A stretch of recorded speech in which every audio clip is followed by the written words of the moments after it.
अथ श्रीविष्णुसहस्रनामस्तोत्रम्।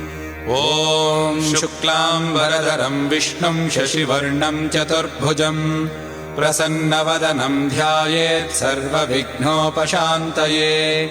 नारायणम् नमस्कृत्य नरम् चैव नरोत्तमम् देवीम् सरस्वतीम् व्यासम् ततो जयमुदीरयेत्। व्यासम् वसिष्ठनप्तारम् शक्तेः पौत्रमकल्मषम् पराशरात्मजम् वन्दे शुकदातम् तपोनिधिम्।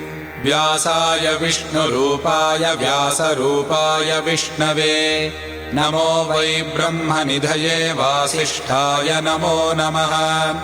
अविकाराय शुद्धाय नित्याय परमात्मने सदैकरूपरूपाय विष्णवे सर्वजिष्णवे। यस्य स्मरण